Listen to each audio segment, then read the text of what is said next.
Throughout the year 2021, I've been playing through the Kingdom Hearts series as I got the 1.5 plus 2.5 collection for Christmas 2020, and later on my birthday in July, I would get the 2.8 collection.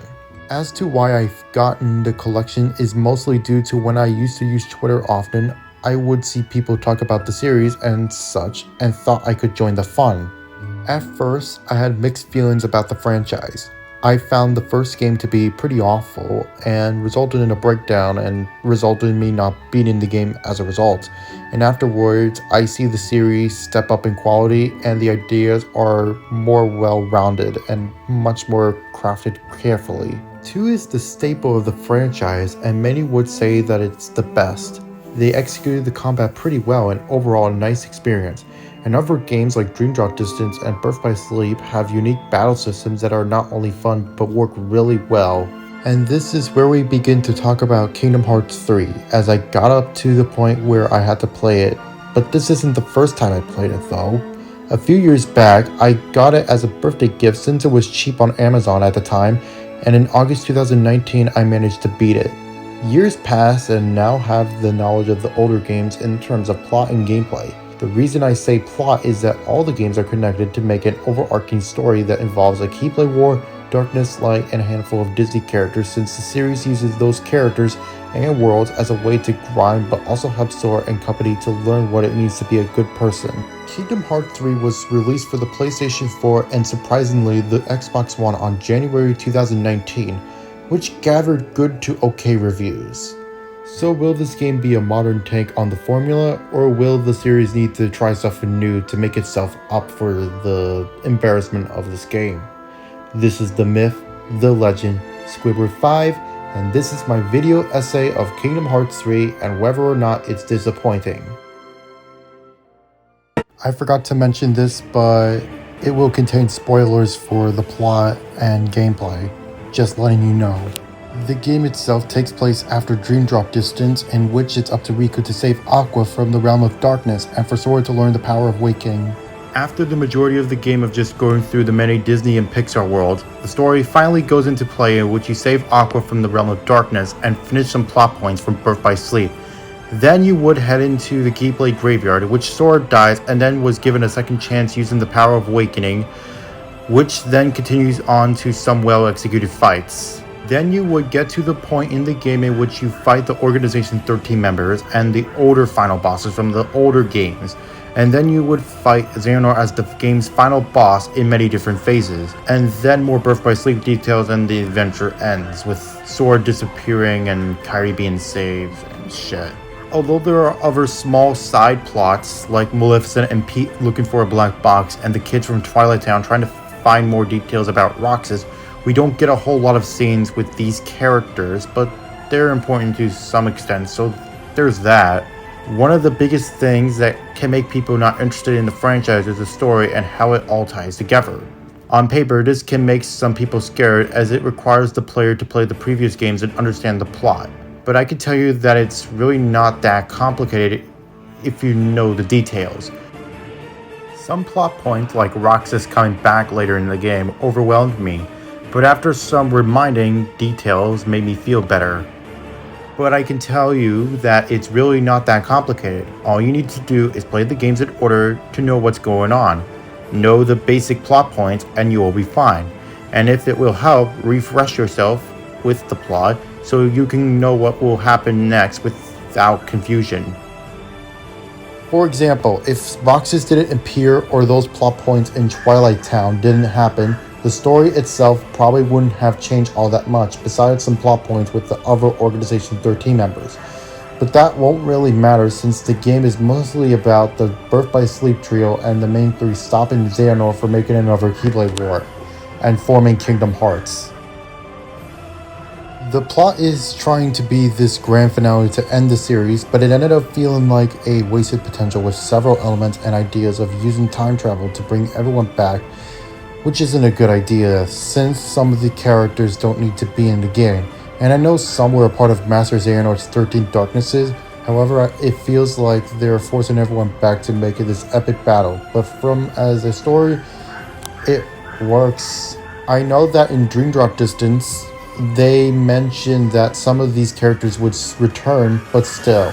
Some characters feel unnecessary and only there because of Disney or because of the marketing team. As for the character development, characters such as Zor, Ventus, Aqua, and Xehanort, and a few others, got some more development that really helped to make you understand who these characters are and why they're struggling in this world. Overall, the story's purpose is to finish many things regarding the Birth by Sleep storylines and to set a new chapter in the Kingdom Hearts saga, but there are many things that somewhat ruin the experience, such as unnecessary character inclusions that only add the fact that this is being the biggest Kingdom Hearts game at this point.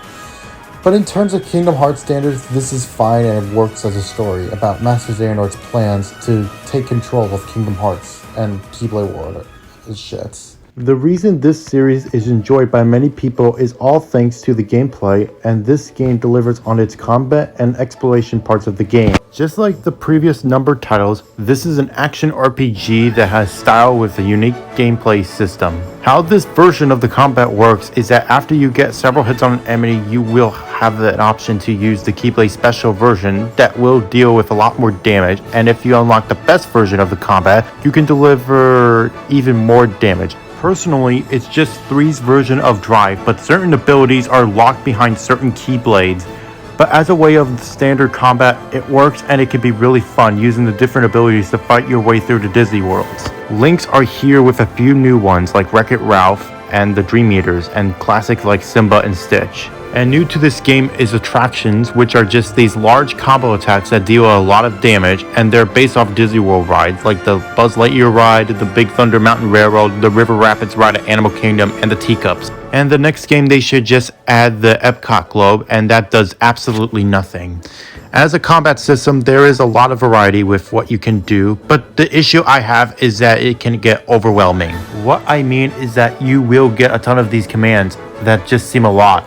Next game they should just have a category for these combat styles, but I also know that there will be some people who won't use them, so I understand why it's like this. As for the Disney worlds you get to explore, it's mostly Disney films that came out around 2010 through 2016, or a Pixar film, since it's mostly that. You have Toy Story, Monsters Inc., Tangled, Frozen. You will return to Port Royal, and now it's called the Caribbean. Twilight Town makes a comeback to introduce new gameplay mechanics that I will discuss in a minute. Olympus Coliseum also returns as the opening world. There's also Big Hero 6 and Winnie the Pooh, which is just a mini-game world just like the past installments. Several of these worlds are like large sandboxes with places to explore and shit to get, especially in the Caribbean, which you can now ride a pirate ship all over the sea and go to islands to fight bad guys and look for treasure. And you have many ways to help grind your character for those battles. Some of these are ingredients in which you see Remy from Ratatouille and Twilight Town to help cook stuff that increase your stats.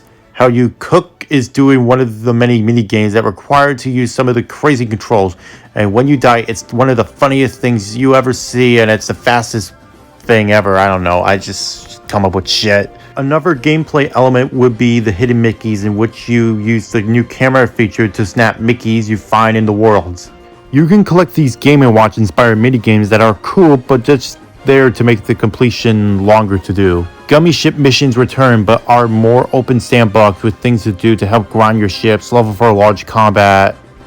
And finally, you can increase the power of your Keyblades during synthesis using materials, which also returns. With all of this side stuff and things to do outside of normal combat, it makes the game itself feel very easy compared to the rest of the series. I remember when I first played this game for the first time, I did have struggles with the final boss and the Dark Aqua fight, but that's because I didn't do some of the stuff that I listed here. And with this playthrough, I didn't get the classic game over screen once unless it's a part of the story, and those fights I mentioned were easy as hell since I overgrind myself. You could say that I played this game on beginner's mode, and that's true, but the only times I got a game over screen is for that platforming section at the Keyblade Graveyard, one of the gummy ship sections in between the worlds, and the pirate ship fight with Luxford.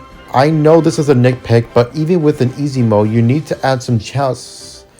To finish this segment off, the gameplay is at its best when it comes to the variety and how the game takes this to its advantage. But with all of this side stuff, it makes it feel like the game is holding your hand on the easiest difficulty. but that's just a nitpick for me, as the gameplay itself has proved it can try to adapt to a modern way of how people play games. Finally, we can talk about the presentation. Oh boy, I have so much to say about this game. From Kingdom Hearts 1 to Dream Drop Distance, it used a very limited 3D graphic style and it worked really well and gave the game its own identity, but the only reason it looked like that is mainly due to the limited hardware that was available at the time. Starting in 2.8, the movie and Fragment Pass used a new 3D art style that not only used the Unreal Engine, but also the hardware now is able to be more complex about the character models and environments. In Kingdom Hearts 3, they used the PS4 and Xbox One to the best of their ability while maintaining the character designs. Graphically, this is up to standard with games at the time. Many places feel rich in detail and have a ton of great shading. They made the expression of the characters full of life while maintaining its core details that made them who they are. Even with all this good, there's something that makes it not feel like Kingdom Hearts. It's more or less feel like a game that came out in that generation and has no redeeming style to make it stand out. Like I said, it looked like this to be up to standard with most games from that generation.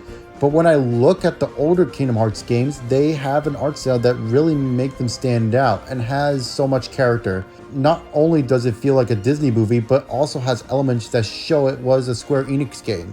And yeah, you do see this in 3, but the way they handled the art style there is way more noticeable then. Other factors include music, which can have amazing moments, and a new mix of older songs really work in the context of the scene. On my PS4, it ran well. It has around 30 to 60 frames per second, but I don't really care for this as long as the game runs smooth and plays nice. And one cool thing they do show in the loading screens is that they show the universe's version of Instagram, which is a nice, and it's usually related to whatever you are during at the story. And I know this is unrelated, but now the characters have a smartphone called the Gummy Phone because why the fuck not? Overall, the presentation, while decent and does the job, makes it feel like a generic RPG with its graphics and doesn't really stand out personally. And other factors like music and performance work well enough. Now let's give my final thoughts on the game itself. Before I do, I haven't done the Reminded DLC since I don't own it yet, and not to mention I have a backlog of other shit to play from. This game, in comparison to the other installments, feel like a step up, but some things were added to make it up to standard.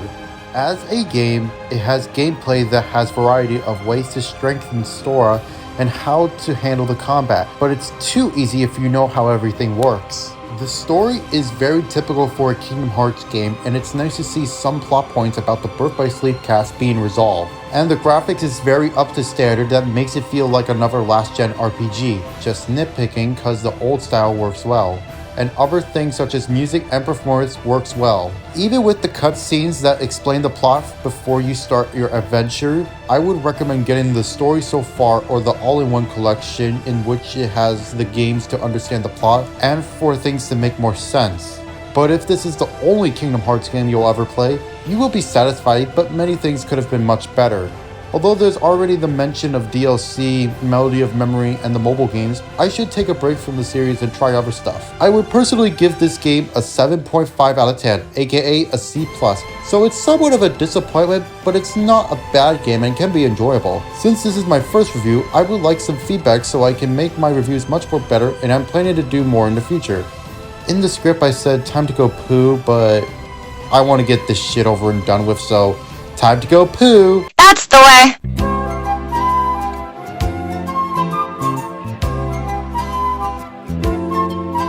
It's a wonderful day to go out and play. Hey, maybe you could come along. All you need to bring is a song to sing, a happy little baby song.